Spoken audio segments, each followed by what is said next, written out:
Airing on offthehooksports.com, your home for real news, real opinions, and what really matters about Tennessee athletics. The Off the Hook podcast at offthehooksports.com or Facebook, YouTube, Twitter, or wherever you go for your favorite podcasts. Apple Podcasts, Spotify, Stitcher, Google Play, TuneIn, iHeart. Like, share, follow, subscribe. Off the Hook with Dave Hooker starts now. It's exciting. It is SEC Media Days with Chris Landry. I am Dave Hooker, Chris Landry at LandryFootball.com. You will know more about football than you ever dreamed with a simple subscription at LandryFootball.com. Also, Chris is a big part of what we do at Off the Hook Sports, so be sure and like and subscribe if you want to know more about football, because Chris will be able to do that for you in his appearances on offthehooksports.com. And if you subscribe at YouTube, you'll get sneak peeks. We'll let you know when Chris pops up, because it tends to be a couple days before we put it out there. So you want to be sure and do that. Chris, SEC Media Days is upon us. Probably not the coach's favorite thing in the world, but for us media types, it's kind of like the unofficial kickoff football season. So it's pretty exciting. It is. And, it's for me, it's kind of a flipping point. I thought it was interesting. I didn't realize it, quite honestly, that the Big 12 decided to kick it off. The SEC is usually the kickoff point, and the Big 12 said, "Oh yeah, we'll get it for." Well, if they keep doing that, I mean, what are we going to do? Have fireworks on July 4th and Media Day? I mean, it's interesting though. But I tell you what happens is once you get back from that, and it's just the head coaches and a few players, but you really get down into the final meetings and your preparation for your, what I call, preseason practice, fall practice. And, because to this point, it's been a lot of camps, and recruiting camps. And now it's more focused towards the season and meetings and preparation for that. I know people might be interested to know that you literally plan out every period of what you're going to do in every practice. You adjust it based upon injuries and how well you do in practice. For example, we may expand period 3 from 5 minutes to 8 minutes or 9 minutes based upon we haven't done it very well. Whereas, so you may take a couple of minutes out of this practice since you've done this well and may spend more time on other things. But you literally start to prepare your practice schedule as an offensive and defensive staff, and then you work with one another, what you want to work on. We need to spend a little bit more time on third down, a little bit more time on red zone or whatever. And that gives a practice for both the offense and the defense in certain situations. So you really start to hone in on a lot of that right about now as this, it's nothing to do with the media days, but it is from a timing standpoint. For all of us, it says, hey, it's coming right around the corner. The 1st of August is when a lot of practices start. Some before. Yeah, definitely here. So we knew Hendon Hooker would be one of the quarterbacks that was selected. I want to ask you about the other two guys that will be in Atlanta this week for SEC Media Days. This conversation with Chris Landry is brought to you by The Mattress Place, 22 years on Chapman Highway, Marine Corps veteran owned. A+ accredited member of the Better Business Bureau, over 225 5-star reviews. That's pretty impressive. No gimmicks, just 30 to 70% off top mattresses each and every day. So let's start with Trevon Flowers, the defensive back position. You kind of have to.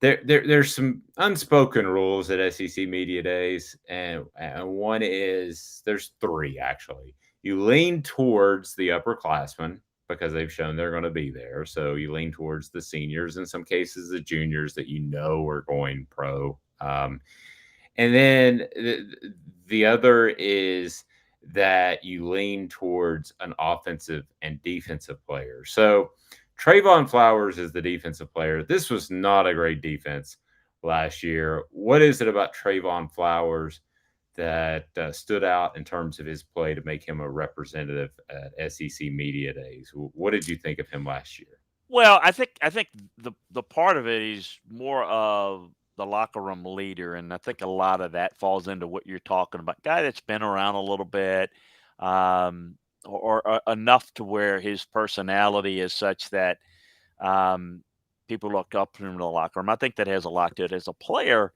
and he's a pretty good tackler. He's very physical. He's got to do a better job with his landmarks and coverage, stay on top of routes better. I thought that was some areas he needed to improve upon. He plays the ball physically well when he arrives, but getting his head around quicker comes with better understanding of route concepts, staying on top of routes better. And those are some things he can improve upon. So you're right. Got to get a defensive player. A lot of the younger guys or a lot of maybe the better players up front are younger guys. And I mean, probably lended more towards a guy that's going to be more of a leader or has been more of a leader on that side of the ball. Tell me what you mean again, because sometimes you do talk over my head, and I mean that as a compliment. Landmark position. Yeah, it's a good point. Well, so understanding where you need to be based upon alignment, based upon how the receiver releases. A lot of times what his problem is, and this is where when you are really outstanding with your technique and positioning, it helps you even if you're not the most explosive, speedy player. He gets a little bit off on his landmarks, meaning where he's supposed to be in a certain spot. And I'm talking, folks, it's maybe 6 inches this way. The foot turn, and I'm doing this for those that are watching this. This is my foot. Your foot, instead of being, you got it right here, and it's supposed to be just like that 6 inches. Makes all the difference in the world in the quickness of your ability to turn.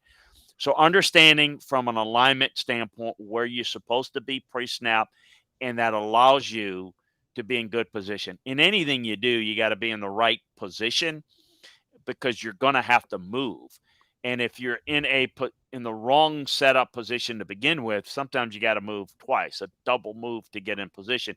It's kind of like in a baseball bat. You know, one of the things you teach baseball players, a lot of times young guys, when the pitch comes, they move the bat back like they're getting ready to turn and swing. Well, that's a wasted movement.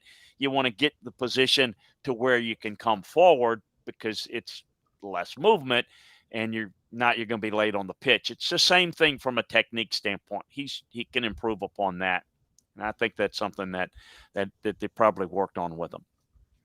Well, I just shuddered a little bit. That reminded me of how bad I was at baseball. We've all got those things that were just no good. I don't know if I was pulling back or jumping out of the box or what I was doing, Chris, but it wasn't pretty. I tell you who was pretty last year is Cedric Tillman. And when you talk about a 3-star athlete, I know you don't use those ratings and they're pretty antiquated, to be quite honest with you. And I don't know that they were ever accurate anyway. So, but that being said, he was overlooked or undervalued by an awful lot of schools. Then he will be one of the visitors here in Atlanta. And here you're talking about, boom, a guy that is one of the better receivers in the SEC. Any argument to that? No, I think he's exceptionally quick. He's got so much speed. He can really work cornerbacks. And I think defenders, because they have to guard against his vertical speed, this gets defenders turned a little bit. I mean, they got, I just talked about position, and they got to get those hips turned because if he goes, I got to be in a better position to stay on top of that rock because he's going to run by me. Because of that, man, does he use that to his advantage. He is so good at planning and driving back on the comeback route. And so if you watch it, like when watching film, what I see is, boy, he's driving those guys and they're turning, and boy, he just comes back, and there's really separation, not only to make the catch, but there's enough separation that makes the catch. And now he's got, the defender has got to come back on him. And boy, if he can make one guy move, it's Katie bar the door, because with the multiple receiver sets, you've got to have the safeties coming up in coverage a little more. So I think he's exceptionally quick, and he uses his speed well. Some guys don't.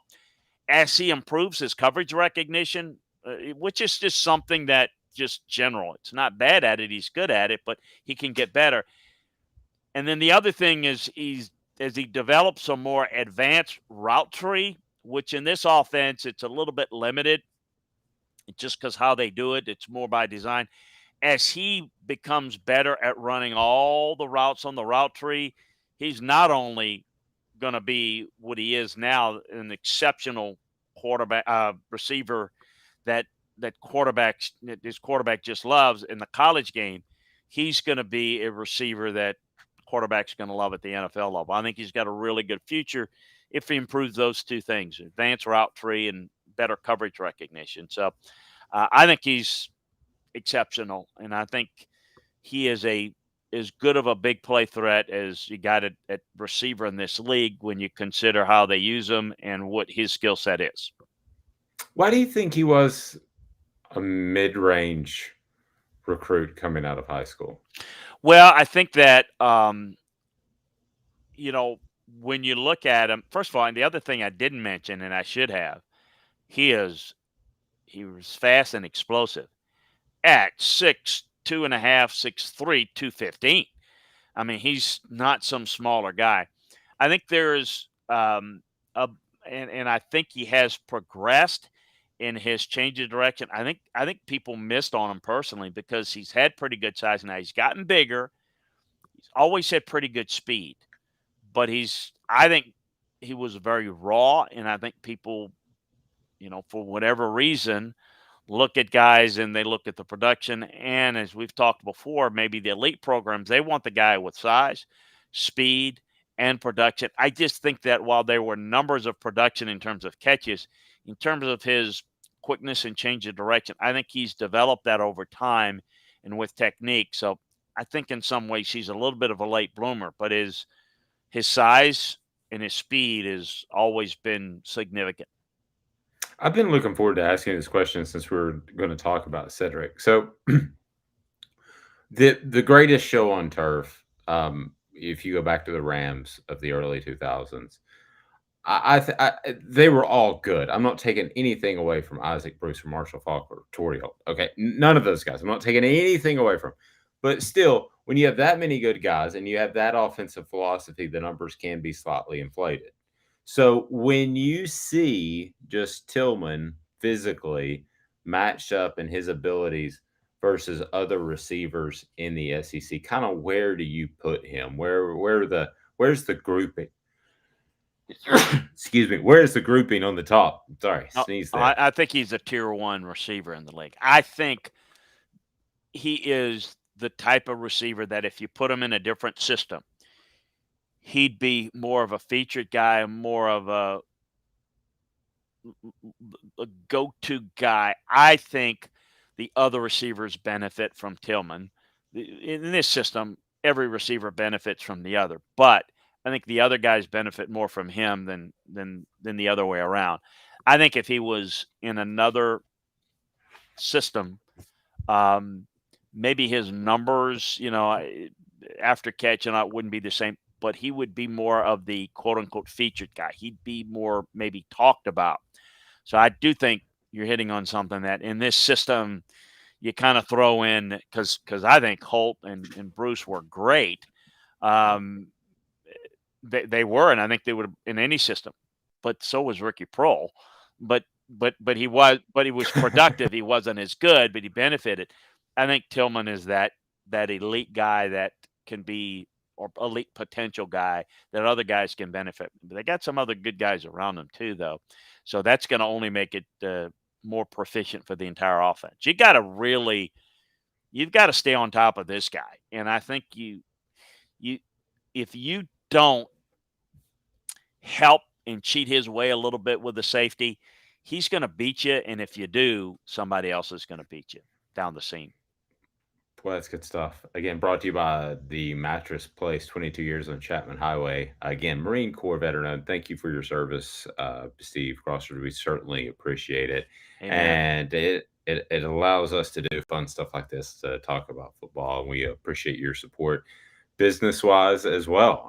No gimmicks, just 30 to 70% off every day at the Mattress Place. They are awesome. So for Chris Landry, I'm Dave Hooker. To learn more at LandryFootball.com, your friends will be like, man, where is he getting all this stuff? This guy knows more about football than anybody I've ever talked to. Well, that's because of your LandryFootball.com com subscription. So this has been a presentation of Off the Hook Sports. As we're in Atlanta, it is SEC Media Days. Obviously, not the College Football Hall of Fame yet. This is my bed and breakfast. We'll talk to you soon. A presentation of Off the Hook Sports.